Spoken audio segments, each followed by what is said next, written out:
দুর্গের ভিতরে তারা এমন এক তীব্র শক্তির সম্মুখীন হয়, যা তাদের সঠিক পথে চলতে বাধা সৃষ্টি করছিল। সেখানে এক রহস্যময় পুরোহিতের প্রতিমূর্তি ছিল, যা তাদের সমস্ত প্রশ্নের উত্তর দিতে পারে। প্রতিমূর্তির সামনে গিয়ে আকাশ পড়তে শুরু করল এক প্রাচীন শ্লোক, যা তারা জানত না। মায়া বলল, এই শ্লোকটি যদি সঠিকভাবে বলা না হয়, তবে দুর্গটি ধ্বংস হয়ে যাবে। তারা গভীর মনোযোগ দিয়ে শ্লোকটি উচ্চারণ করল এবং ঠিক সময়ে গুহার প্রবেশপথ খুলে গেল। ভিতরে তারা দেখতে পেল এক বিশাল কক্ষ, যেখানে রাজা সিদ্ধার্থের গুপ্তধন রাখা ছিল। এটি ছিল সোনালী মুদ্রা, মুক্তা, রত্ন এবং একটি পুরনো রাজদণ্ড। তবে যখন তারা গুপ্তধনটি স্পর্শ করতে যাচ্ছিল, তখন তারা বুঝতে পারে যে এটি শুধু সোনা এবং রত্নের বিষয় নয়। প্রকৃত গুপ্তধন ছিল এক প্রাচীন গ্রন্থ, যা রাজা সিদ্ধার্থ নিজে রচনা করেছিলেন। এই গ্রন্থে ছিল এমন জ্ঞান, যা যদি মানুষের হাতে আসত, তবে পৃথিবীকে নতুন এক দিশায় নিয়ে যেত। গ্রন্থে সুরক্ষা, শান্তি এবং মানবতার উন্নতির পথ নির্দেশিত ছিল।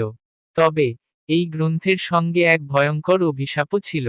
যারা এই গুপ্তধন পাবে, তাদের জীবন কঠিন হয়ে যাবে। আকাশ, মায়া এবং অনুপম শীঘ্রই বুঝতে পারে যে, গ্রন্থটি যদি পৃথিবী জুড়ে ছড়িয়ে পড়ে, তবে মানব জাতি এই জ্ঞানকে সঠিকভাবে ব্যবহার করতে না পারলে বিপদ হতে পারে। গ্রন্থটি তারা কোনোভাবে পৃথিবী থেকে সরিয়ে নেয় না। তারা সিদ্ধান্ত নেয় এটি পৃথিবী থেকে লুকিয়ে রাখা উচিত, যাতে কেউ এর ক্ষমতা অপব্যবহার করতে না পারে। তারা আবার সেই পুরনো মন্দিরে ফিরে গিয়ে গ্রন্থটি সুরক্ষিত স্থানে রেখে আসে এবং মন্দিরের দরজা চিরতরে বন্ধ করে দেয়। তাদের এই সিদ্ধান্ত পৃথিবীকে বড় বিপদ থেকে রক্ষা করেছিল, কিন্তু তারা জানত প্রকৃত গুপ্তধন ছিল তাদের অর্জিত জ্ঞান এবং সিদ্ধান্তে। যাত্রা শেষে আকাশ, মায়া এবং অনুপম নিজ নিজ জায়গায় ফিরে যায়, কিন্তু তাদের মধ্যে একটি অদৃশ্য বন্ধন তৈরি হয়। তারা জানত সেই গুপ্তধন তাদের জীবনের এক গুরুত্বপূর্ণ অধ্যায় হয়ে থাকবে, যা পৃথিবীকে কখনো জানা যাবে না।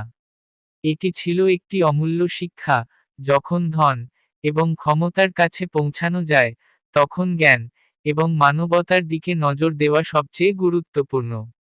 এই গল্পে গুপ্তধন শুধু ধনসম্পদ নয়, বরং এটি এক প্রাচীন গ্রন্থের মাধ্যমে জ্ঞান এবং মানবতার উন্নতির প্রতীক হয়ে উঠেছে।